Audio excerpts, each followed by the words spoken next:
Pada penggalan cerita wayang kulit, dalam lakon Perang Baratayuda, terdapat pesan moral yang dapat dijadikan pembelajaran. Di video berikut mengandung makna sikap, menjalani kehidupan, tak hanya penilaian dan pengakuan kepemilikan, namun bagaimana dapat melepaskan secara sadar. Kita simak dan hayati bersama video berikut.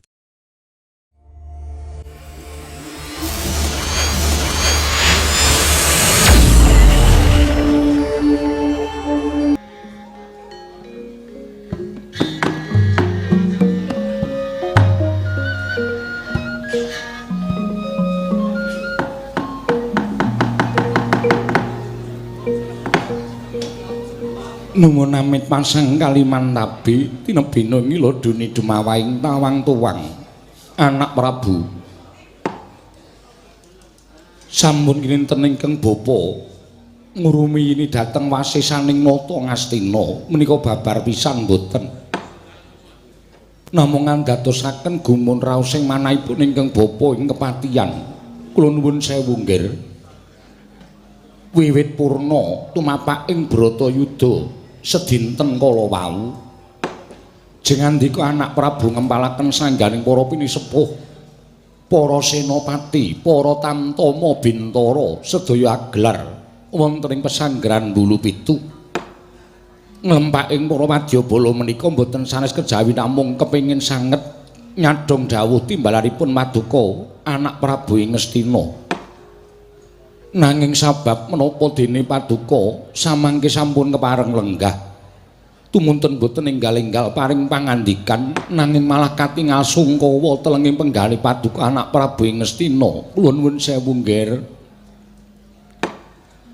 sanget boten nginten bilih mekaten ingkang Paduka tindakaken madyaning pesanggrahan Bulu Pitu menapa boten nami menika mangke namung badhe memirang dhateng anak Prabu piyambak jernyatanipun wonten ing mriki kathah sangganing para wadyabala para nayaka punggawa ingkang sampun ngabiyantara ngersa Paduka doh nyana cerak nyana sedaya sami mestani bilih Paduka anak Prabu menika getun anggenipun sampun anglampahi perang ageng Bratayuda menawi tetila mekaten menapa mboten ateges Paduka menika angias dhateng kesaganipun para kawula miwah para punggawa ingkang sampun ngiklasaken pejah gesangipun kinarya cagak tuwak ing Nalindra ing Ngastina bebela dhateng Paduka anak Prabu ing Ngastina kula nuwun sewu lunggir mboten nama ingkang bapa menika badhe memulang dhateng Paduka anak Prabu babar pisan mboten namung menika mugi adadosna penggalihan Paduka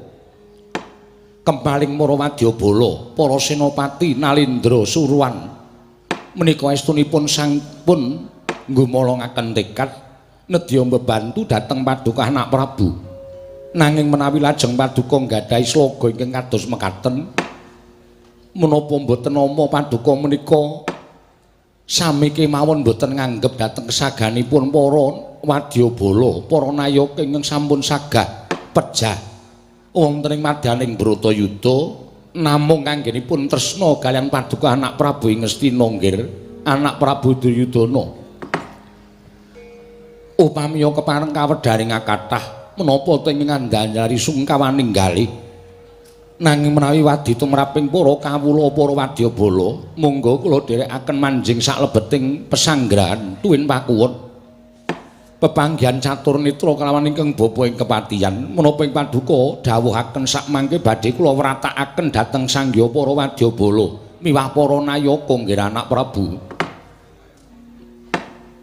nuwun sewu nggih anyambet dhateng aturipun Patih Sengguni inggih nadyan sedaya menika dereng kantenan leres namung kula menika tiyang sepuh kula menika ingkang rama ing Mandaraka pun Prabu Salya menawi ngantos kula menika nyumurupi dhateng kawontenanipun anak Prabu kados mekaten menika kula nuwun sewu blaka suta kemawon kula menika nderek isin kula menika nderek wirak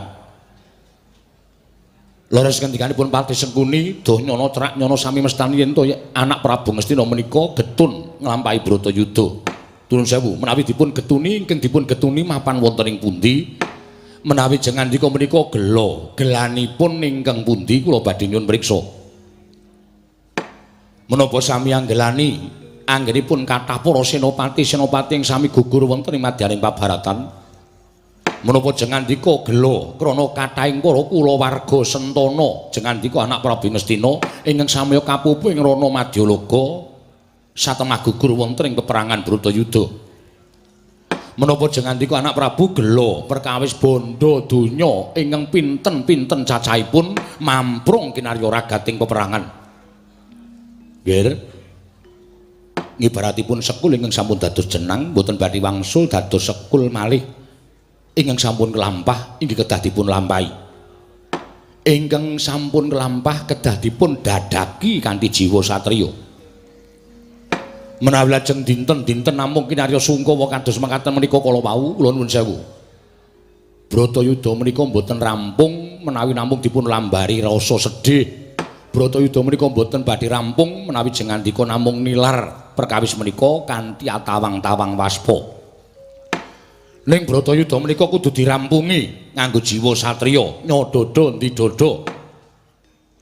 Menika kedah dipun rampungi. Aben tiyasa wonten madyaning Bratayuda taker marus milang tatu. Sing kalah ya kudu nglenggana, sing menang mbok menawi menika sampun dados pinesti kodrating Hyang Mahanasa pancen ngukup kemenangan. Sing kalah aja meri lan aja wedi mati. Jer sedaya ingkang sampun lumampah wonten ing Kurusetra menika sampun dipun dadaki dening Paduka anak Prabu kalian anak-anak kula para Pandhawa. Mila mboten wonten ginanipun menawi jenengan dika anak Prabu menika tumunten anglenggana lajeng atawang-tawang wasma madyaning pesanggrahan Bulu Putih menika nggih anak Prabu Ngastina. Long-long ramyang ninggang driya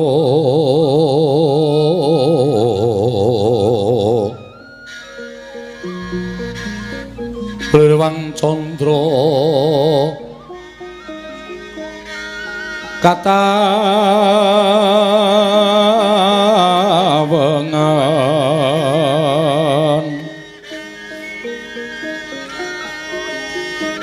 Songo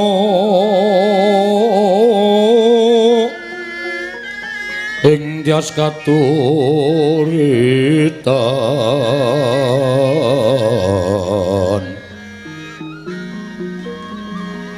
limut kapyataning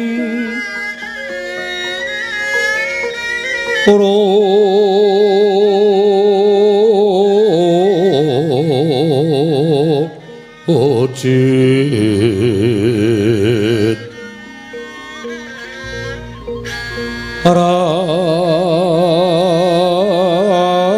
ram remengdri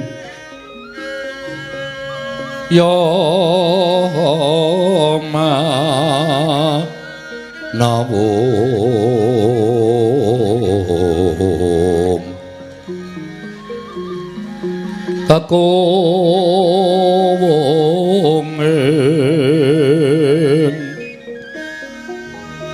kakunging wang wisesa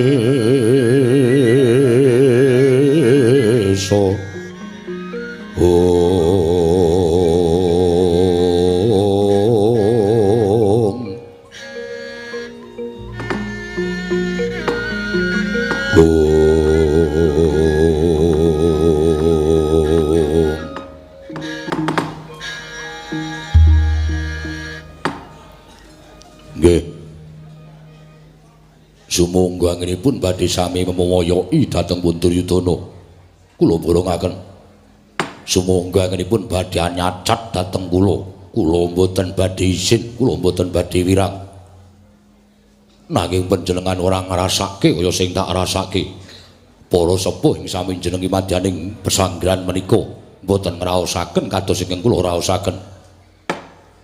Peranganing para senopati pepunden sesembahan kula miwah sak mangke dereng dangu malih anak kula pun Lesmana Mandra Kumara kapupuh ing rana Madyalaga pecah siya madyaning perang ageng Bratayuda bebasan pepes Bayu Kang Tapis sampun boten gadhahi kekiyatan anak setunggal ingkang kula deng-deng kaya kendhang kula golo-golo besok iso nyambung marang sejarah Duryudana sirna madyaning Bratayuda Jaya Pinangun persasat sampun boten gadhahi kegiatan napa sing ajeng kula arep-arep upama Duryudana menang sak mangke boten wonten ingkang nyambung dhateng sejarah kula upama Duryudana mati mesti kemawon negari Ngastina menika dados panguwasanipun para Pandhawa. Kula badhe dipun cacat dening jagat. Kula badhe dipun raosi dening sangyaning para kawula. Sedaya tumpes wonten madyaning Bratayuda Jaya Pinangun. Rama Prabu Mandaraka wonten dawuh. Pangraos sing manah kula kadi-kadi kula badhe pasrah bongkokan dhateng para Pandhawa. Sampun ketitik lan sampun saged dipun wastani menawi kula mboten badhe ngukup kemenangan mangrupiyin jengandika anak Prabu paring dawuh kula mboten badhe ngukup dhateng kemenangan kula nuwun sewu dasaripun menapa jengandika anak Prabu paring dawuh mekaten Rama wiwit Kanjeng Eyang Brahmana ing ngetal kandha Sang Mahatma Siwara Bisma ingkang kacarios piyambakipun menika nggadahi kegiatan boten saged pejah menawi boten saking karsanipun piyambak pangraos kula Kanjeng Eyang majeng wonten ing pabaratan menika Pandhawa tumpes kelor datan posisa kula badhe nyawang Pandhawa ngatang-atang dadi bathang ning dinemune Kanjeng Eyang Begawan Bisma kapuping rana Madyaloka wongsal wangsul kadang kula Yayi Bugadenta nadan piyambakipun menika boten saged pejah krana nggadahi wujuding titian tuwin serati ingkang ibaratipun raga 3 nyawa 1 ewadene pejah madyaning Bratayuda Jaya Pinangun Burisrawa putra panjenengan ugi sampun kapuping rana Madyaloka marambah makaping-kaping ingkang pungkasan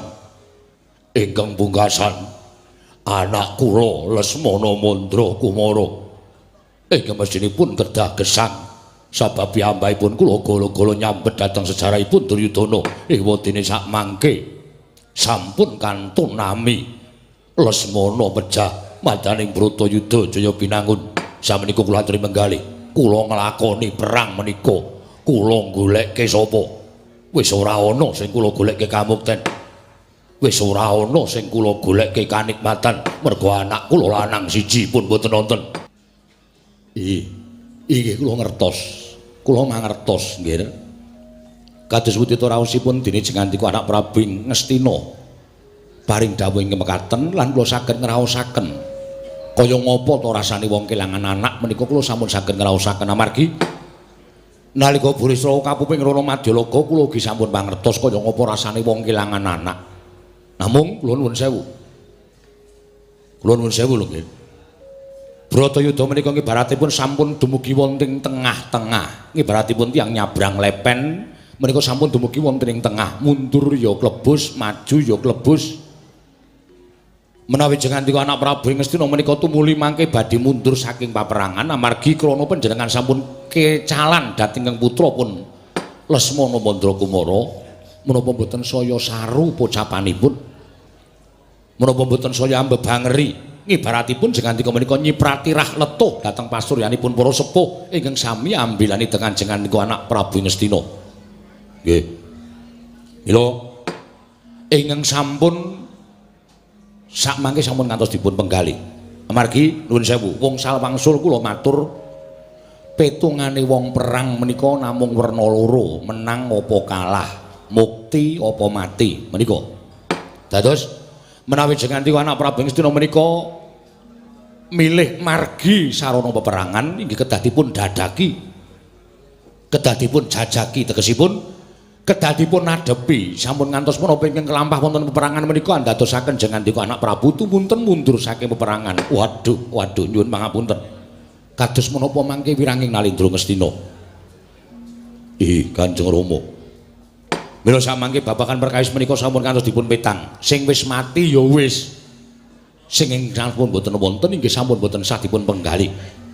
Parpatan Surap Surya, pendak-pendak angrakit senopati, parepatan surup surya menika pendak-pendak tansah kepingin damel srana kamenangan wonten madyaning Bratayuda menika dipun lampahi. Sakmenika monggo klatur ngrembak. Calon senopati salajengipun menika saenipun sinten? Kula nuwun sewu. Kula nuwun sewu lho nggih. Sampun ngantos kinten kula menika sak mangke badhe munjuk atur ngersa paduka kanthi atur kula ingkang damel-damel namung anginaki dhateng penggaling Nalindra menika babar pisan boten. Nalika jengandika anak Prabu paring dawuh kaliyan ingkang Rama ing Mandaraka tumunten kula angenam-enam manah kula. Paman Harya kados pundi? Pangenam-enaming manahipun ingkang bapa ing kepatihan kula gelar tuwin kula gulung menapa ta sababipun? Ing atasipun Sang Mahatmarsi Wara Bisma menika sekti kalintang jayaning perang bebasan mboten wonten jalma wantah ingkang sak timbang sak bobot kelawan kasektenipun Sang Begawan Bisma namung nuwun sewu sedanipun lah kok epeh temen namung mungsuh satunggiling wanita inggih menika pun Wara Sri Kandi ingkang rayipun sinuwun Prabu Bogodenta kaliyan titianipun tuwin seratinipun ingkang paribasan raga 3 nyawa 1 menika mestinipun menawi dipun petang kedahipun saged unggul wonten madyaning Bratayuda ning kena ngapa lah kok malah uga pralaya wonten ing peperangan malah ingkang putra ing Ngastina inggih menika pun wayah kula Lesmana Mandrakumara kula sumurup piyambak nggih kula ngertos piyambak Abimanyu ingkang mersasat sampun boten saged nglawat embanipun ngantos kadidine landhak wonten ing madyaning Tegal Kurukasetra ing mestinipun Abimanyu menika boten saged nglawat nalika badhe cinandhak mestakanipun badhe dipun tugel jangganipun dening wayah kula Lesmana Mandrakumara dumadakan wayah kula Lesmana Mandrakumara kenging Kyai Pulanggeni wekasan Jrebabah wonten ing madyaning Tegal Kurukasetra peranganipun petangan-petangan ingkang kula aturaken menika kala wau mokal kelampahanipun menawi nuwun sewu mboten wonten satunggiling priyagung utawi nayaka punggawa negari Ngastina ingkang dadal karti sampekaning para Kurawa tegesipun paman wonten dawuh tegesipun pripun ngaten kula kinten wonten satunggiling priyagung kula nuwun sewu satunggiling priyagung ingkang sakmangke estunipun lair ndedheple wonten Pesanggrahan Bulu Pitu nanging batin piyambakipun angemuli tuwin anyingkepi dhateng sangganing para Pandhawa ketitik menapa ingkang sampun katindakaken dening para Sata Kurawa tansah kadenangan dening para Pandhawa kadosta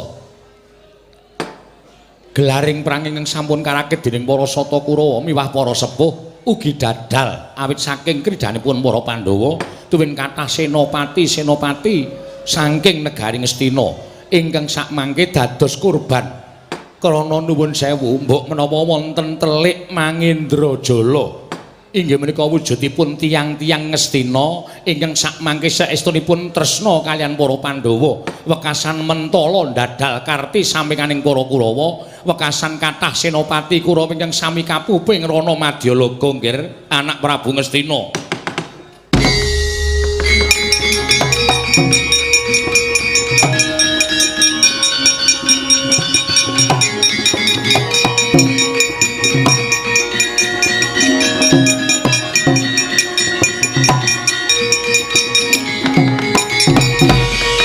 jagat Dewa Bathara jagat pangestu ngoro Suman Sengguni kula wonten maring ngadhawuh ora usah dadak mbok semoni ning kowe ngucapa apa sing tok aturake mau ana sambung rapete karo salya ya ngono apa ora nuwun sewu kula mboten nyebat nami namung saestu kula nggadahi panyakara bawa ingkang mekaten nanging kula nuwun sewu sinuwun kula mboten nyebat nami perangan ingkang padha lenggah ana ing Pesanggrahan Bulu Pitu kene anak Prabu Ngastina kowe Durna lan kabeh para Sata Kurawa ingkang ana sambung rapete karo Pandhawa kuwi mengaku sing ana sambung rapete Pandhawa kuwi mengaku merga Madrim Madiku dipek karo Pandhu anak-anak loro Nekula Sedewa kuwi peranganing para Pandhawa dadi upama kowe ngandhakake yen to ana piyayi ingkang dadi telik Mangindrajala ingkang dadi mata pitaning para Pandhawa kuwi ora sandadak kowe ngucap jeneng ning aku wis krasa, ora sandadak kowe ngucap ning aku wis ngerti sing tok karepe kuwi aku. Ya apa ora? Ih, kula nuwun sewu, ora sandadak nuwun sewu karo aku, ora sandadak nyuwun ngapura.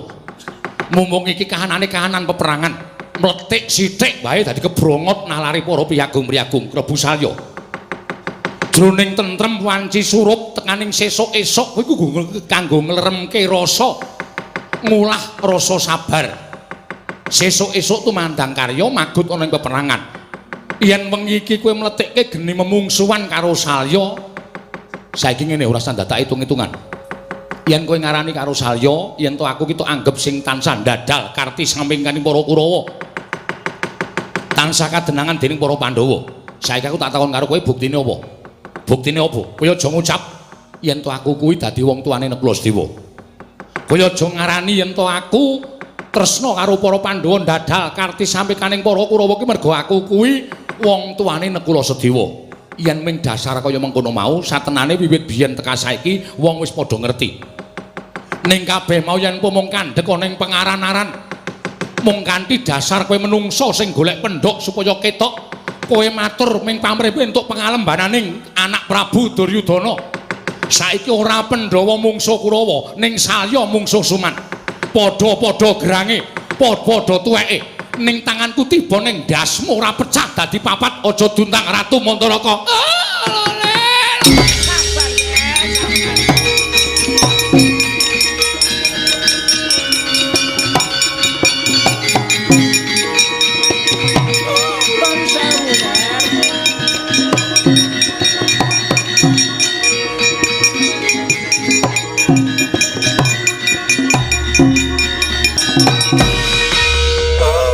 Sewu nggih kula nuwun sewu. Ngantos geger kados mekaten swasana wonten ing pesanggrahan Bulu Pitu menika awit krana sedaya menika nggadahi pemanggih ewa semanten sami boten saged nampi bedaning pemanggih. Surasipun dados geger kados mekaten menika nggih. Kula nuwun sewu lho sinuwun Prabu Mandaraka kedahipun panjenengan menika nampi dhateng menapa ing dados saturipun Adipati Harya Sengkuni. Wonten ing pesanggrahan menika sami nggadahi benten-benten ing pemanggih. Nanging tumrap Begawan Durna benten-benten ing pemanggih menika mujudaken satunggiling kesaenan. Anggenipun badhe ngrembak babagan benjang-enjang menika menapa sinten ing badhe kadhapuk dados senopati mangrurah para Pandhawa. Oh Durna. Wonten dawuh. Bawa Durna tumunten mingset anggenipun lenggah madaning pesanggrahan. Kersanipun kados pundi? Ger. Samangke sampun ngantos dipun terosaken anggenipun ngrembak perkawis sedaya ingkang sampun ngapuping Rana Madyalaga. Ingkang putra wayah kula Lesmana Mandragara menika kaanggep satunggiling lare ingkang saged junjung dhateng derajatipun tiyang sepuh. Buktinipun wiwit Puratayuda dipun wiwiti Lesmana boten ketingal wonten ing peperangan. Nanging sareng nalika semanten Abimanyu ranjap wonten telenging Bratayuda, Lesmana ngetingalaken kesaenanipun minangka dados putra paduka anak Prabu Ngastina. Anggenipun kepengin junjung derajatipun tiyang sepuh tumuntun Lesmana majeng wonten ing pabaratan nadyan Lesmana kedah pejah wonten ing Tegal Kurukasetra. Nanging menika mujudaken setunggiling anak ingkang ngabekti dhateng tiyang sepuh. Nggih, salajengipun. Salajengipun samangke gandeng sampun boten wonten ingkang madhek suraning driya. Ingkang kapatah dening paduka anak Prabu Ngastina. Ingkang bapa ing saka lima samangke masrahaken dhateng awak kula nggih. Monggo kula trima reba Mas Sesa. Menawi dipun marengaken kula ingkang badhe madhek suraning driya mangsah yuda mangrurah anak-anak kula para Pandhawa. Menawi ingkang bapa sampun kepareng madhek senopati wonten ing madaning pabaratan, menapa paduka badhe tida-tida dhateng kesagahan kula? Menapa badhe paduka badhe tida-tida dhateng kekiyatanipun Begawan Durna? Mboten ngantos sedinten kula nyangkeng sirahing Pandhawa gangsal cacahipun. Bawa Kedepan.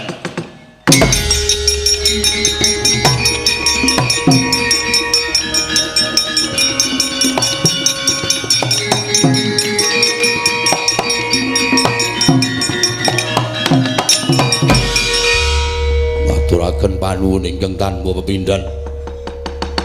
Dite mau menawi sampun sagah makile ingkang putra ing Astina Duryudana madhek Brah Senopati wonten Tegal Kurukasetra.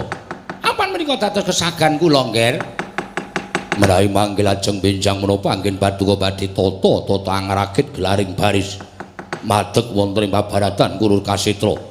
Menawi wonten lila Paduka benjang menika kula badhe madeg suraning driya minangka dados senopati ning para Sata Kurawa. Badhe kula tatahaken pejahipun Begawan Durna kinarya cagak tuwak Nalendra ing Ngastina Prabu Duryudana inggih semban kula. Matur sembah sewu nuwun tanpa pepindhan. Ing mekaten kula namung hanengga dhateng pangandika Paduka ingkang salajengipun kirana lenjeng bapa nyuwun pamit madhal pasilat nyawisaken menapa ingkang badhe kula cawisaken uba rampe anggen kula badhe madheg wonten ing madyaning paprangan sembah kula ingkang amung ndherekaken Jengkar Paduka Bapa Durna mugi-mugi lebda ing karya kula nyuwun pamit nggih nggih mugi-mugi Paduka saged damel srana pejahipun para Pandhawa. Kula nyamung budidaya sakmangkenipun kodrat pesti menika wonten astanipun ingkang ngagawe jagat. Mila menawi ngantos geseh aturipun Begawan Durna. Sampun ngantos samangke kula menika nyandung nrimpet anggenipun manggih kasuwargan. Kula nyuwun pangapunten nggih, Nger. Bawa Durna, kula kepengin panjenengan menang. Sampun ngantos ngendikaken panjenengan badhe kapuping Rana Madyalaka. Oh inggih ngestakaken dawuh. Kula nyuwun pamit. Bawa Durna sembah kula ingkang njerekaken Jengkar Paduka Prembaning Sokalima.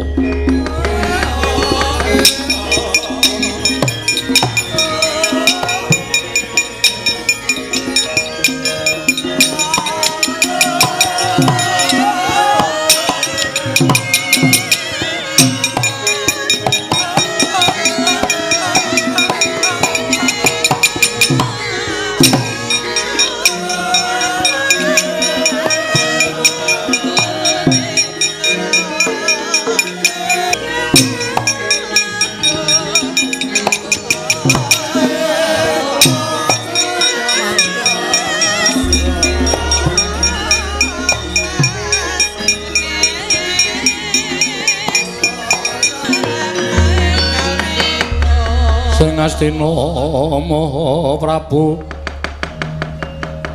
Duryudana ngandika dohari ning Sun Werkudara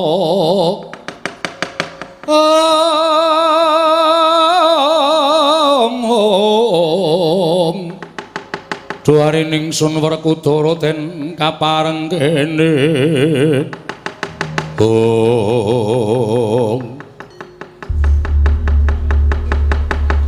peranganipun para sepuh jebolan sing dijagake ming ana siji loro sing duwe kesaguhan lahir batin. Nadyan pendak-pendak kula ngawontenaken pepanggihan madyaning pesanggrahan Bulu Pitu wanci surup surya ngantos tengah dalu ingkang kula wawastu ingkang kula saged jagakaken lahir batin menika tresna kaliyan Duryudana jebul wong siji loro.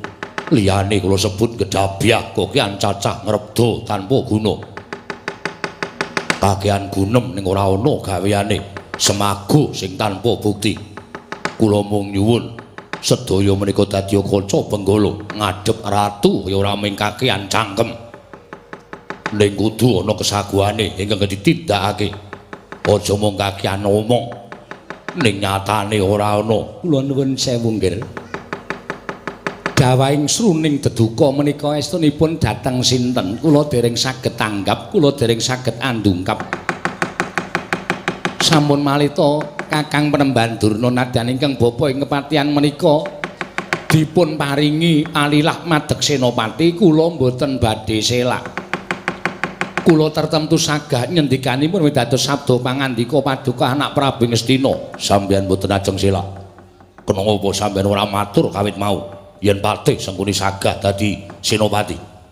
Kanjeng Rama Prabu Mandaraka ugi mboten badhe selak menawi kula pinitados dados senopati nanging sabab menapa mboten madhangake swasana pesanggrahan marang bebutek banyu bening kahanan pesanggrahan. Kula nika ngantos gumun. Ati kula niku lara, ati kula sedih. Kula kelangan kulawarga, kula kelangan anak, akeh wadyabala mangewu-ewu mati sia. Ning pendak-pendak pepanggihan madyaning pesanggrahan Bulu Pitu mboten wonten ingkang paring pangandikan ingkang isa damel tentrem, damel ayem, damel mareme Duryudana.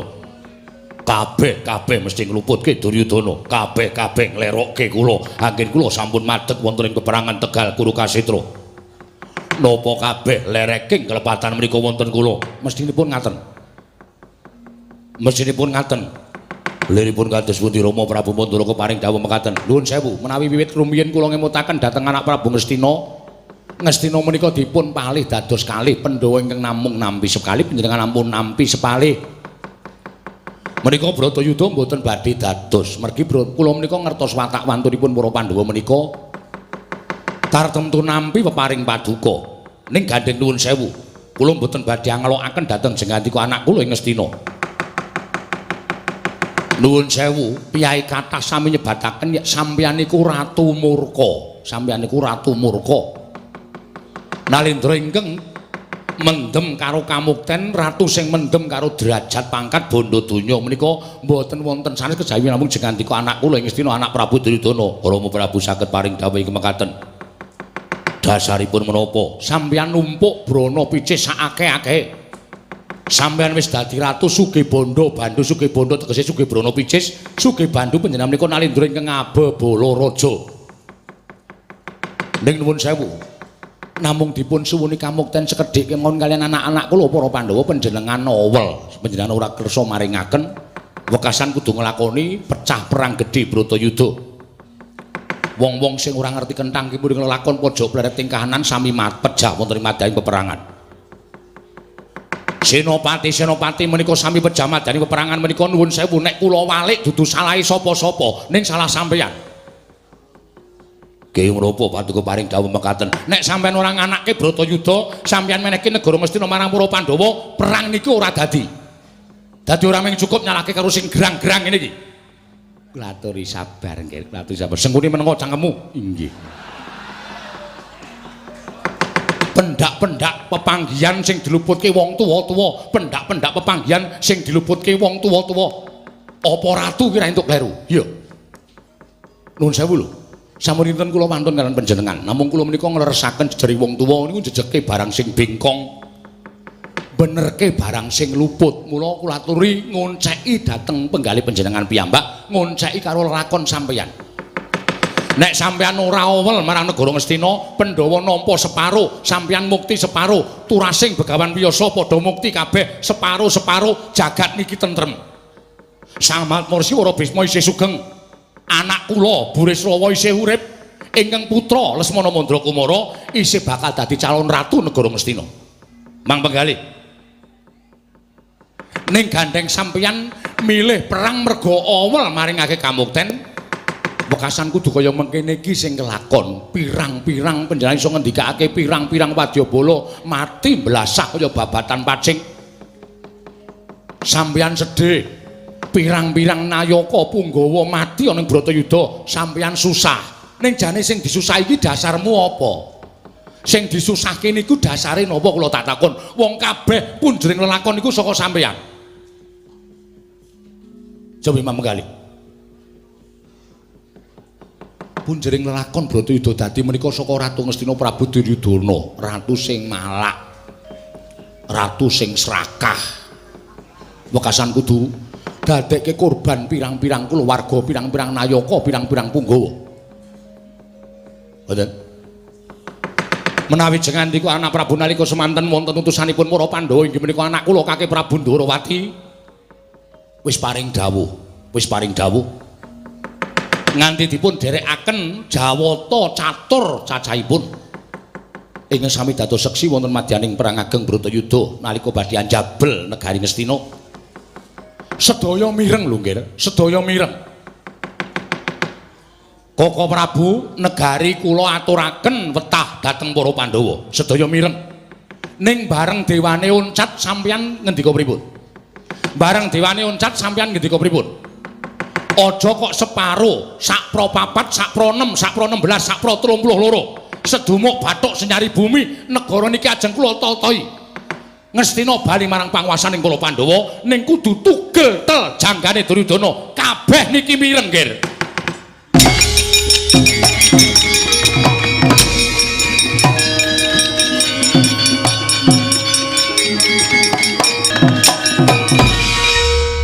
Nuwun Nuwun sewu. Nek cara kula, kowe arep ngopo kowe? Kowe arep ngopo? Kowe ora trima. Ratumu tak unek-unek kowe ora trima ya. Aku wani ngunek-unek iki kanthi dasar bener sungkuni tak kandhani. Nek ora kelakon kaya ngene iki kapan nggonku bakal nguman-uman karo Duryudana. Watu sing srakah, watak angkara budi candala, ora nyawang Pandhawa ki sedulure, tunggal kulit daging, tunggal getih. Ning mentala ngidak-idak karo sedulur. Jagat kahanane kaya ngene iki rak wiwitane saka Duryudana, dadi contone wong elek. Kono nututi mlebu kono. Kono nututi mlebu, ditimpal teleke kono, aku tak metu jaba.